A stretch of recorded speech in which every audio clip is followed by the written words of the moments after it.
Blue Lock Chapter 313 kicks off with a nostalgic flashback of Nigeria's core 4 playing as kids, pure street football vibes. Oni is out there cooking defenders like it's nothing, flexing on everyone with his flashy footwork while Bello urges him forward. Obo Auna watches in disbelief, calling it unreal, and then Kyuso calmly tells Onazi to finish it. Onazi answers with a clinical strike, and the narration hits. He became their beacon of hope. Goosebumps already, and we haven't even hit the present timeline yet. Now, we're back in the stadium. Commentators Teruyasu Atsu and Natsuki are buzzing with hype.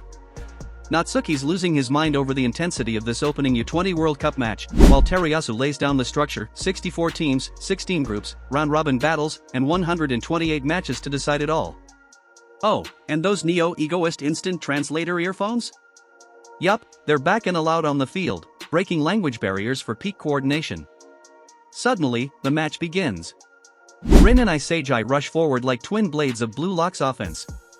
On the other end, Nigeria wastes no time. Onazi launches a pass to Kyuso, and now the stage is set. Kyuso receives the ball and immediately draws Isagi and Rin in, but he weaves through them effortlessly, calling his move the shortest and fastest as he passes the ball right through Rio and Rin. It looks like it's headed to Bakira, but out of nowhere, Bello intercepts with perfect timing, glides past Bakira like he's floating, and keeps the momentum going by launching a long ball forward. Quick counter, he calls. But Ario, watching closely, isn't impressed and calls the pass sloppy. Before anything else can happen, Onazi appears like a phantom and reassures them, it's fine.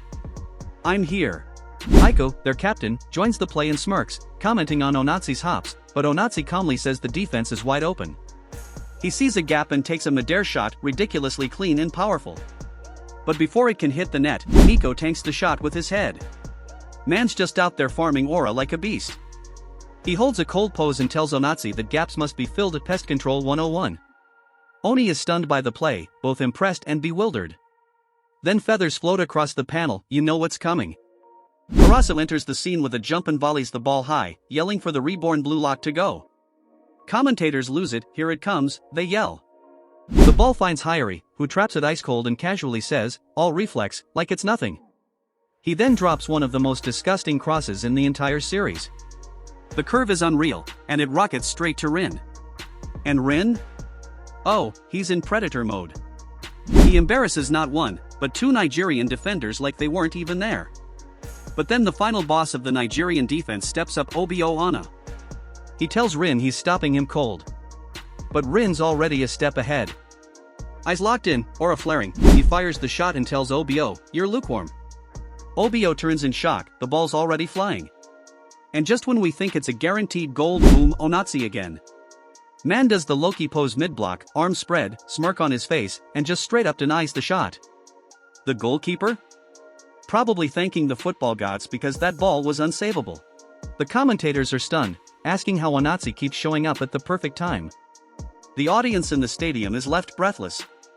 Everyone's fully locked into this clash. But the final moment belongs to Isagi. He's deep in his puzzle world, eyes focused, saying he's transcended. Then he whispers, I see it, a winning vision.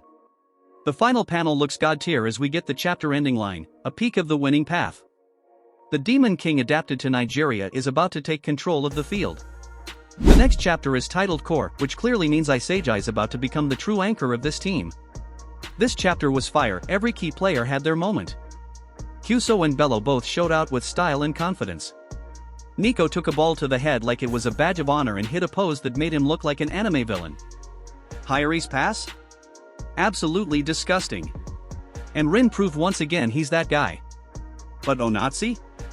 He stole the show. How this man isn't on the new Gen 11 is beyond me, he's everywhere, and his calm, loyal vibe mixed with unmatched presence just makes him a standout. The fact that these guys all grew up together just adds even more depth to their chemistry. Onazi saying, it's fine, I'm here was cool at first, but if that's gonna be his catchphrase every time, I don't know, it might start to feel a little overdone. Still, the energy it brings is undeniable. And can we talk about Nico again? My man deserves more spotlight. He's the realest defender on the field right now. Now, some fans were mad about Obo Auna getting done dirty by Rin, and I get it. He didn't get his shine here, but his moment is probably coming. Blue Lock isn't always realistic, but the hype over realism makes it better, in my opinion. I know some people want more from the actual goalkeeper, but hey, once we meet the new Gen 11 keeper, that's gonna shift big time. Lastly, our GOAT Isagi. He's about to take over. That winning vision line and next chapter title confirm it.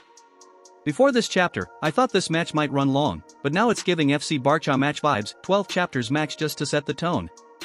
Anyway, this chapter was a phenomenal start to the match. No break next week. Let's freaking go.